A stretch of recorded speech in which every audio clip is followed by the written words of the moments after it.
Tara, samahan niyo ko, mag-prepare tayo ng dinner. Magluluto ako ng beef barbecue. So, dalawang pakete yung beef short ribs. Tapos, kailangan ko dyan ng ginger, sibuyas, bawang, asukal. Yung pear, kalahati lang po ang kailangan natin dyan. Black pepper, mirin, sesame oil, tapos light sauce at saka yung honey. Kunti lang yung honey, kaya tinaob ko na siya. Tinaob ko na para hindi masayang. Ayan. So, una po, ang gagawin ko po dito ay hugasan ko muna yung beef. Ayan. Tapos, punasan natin ng kitchen tissue para mag-dry. So, ito, pagsamasamahin natin sa blender. Kasi i-blender natin to. O, kailangan pala ng sorry, nakalimutan ko yung tubig. 1/2 cup na tubig. Yan. So, yan po lahat. I-blender natin kasama yung tubig na kalahating tasa. So, i-chop natin yung sibuyas, yung peras, tsaka yung bawang at tsaka luya. Yan natin sa blender.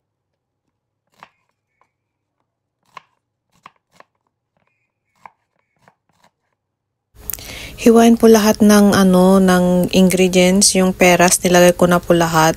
Supposed to be 1/2 lang po yung kailangan ko. Pero marami yung beef. So, nilagay ko na po yung isang pirasong peras. Kung wala kayong peras at may kiwi kayo, pwede rin po.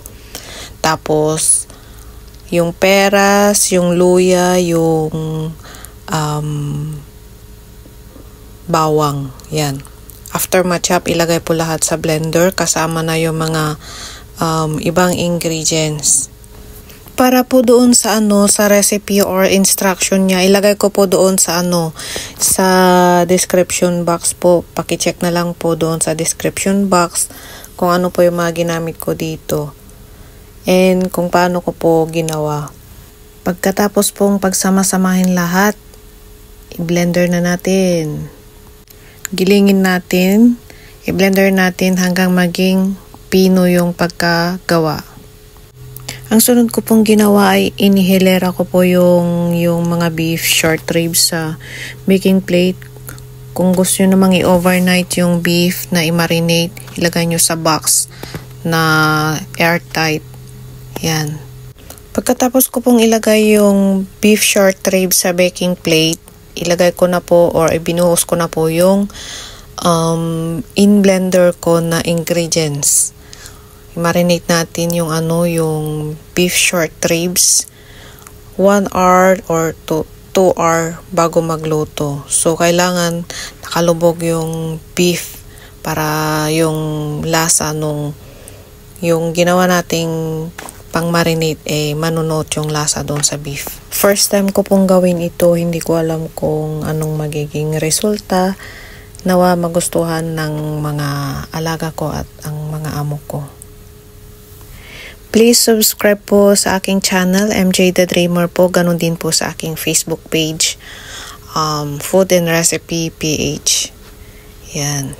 Thank you so much po. God bless po sa inyong lahat. Prepare na po natin yung kawali na pang grilled. Yan, kailangan po mainit na mainit tapos pahiran ng mantika. Tapos i-grilled natin yung yung beef. Kung mapapansin nyo po, nakalagay na po yung beef sa ziplock kasi po nag-change plan si na amo. Ganyan po kabilis mag-change plan ang amo ko. Kasabi lang na mag-dinner mamaya. Babawiin. By batch po ang gawing pagluto doon sa karne, huwag ipagsiksik sa kawali. Tapos lutuin po ng huwag natin siyang i-overcook para hindi po matigas yung karne, especially sa beef. Pangit sa beef yung ma-overcook kasi tumitigas yung yung karne niya. Pag naluto nyo na po lahat, lagyan nyo ng sesame seed tsaka spring onion. Depende sa inyo. Thank you for watching po. God bless. Nawha may naitulong na naman po ako sa inyo na isang simpleng recipe. Please subscribe po sa aking channel, MJ The Dreamer, ganoon din po sa aking FB page, Food and Recipe PH.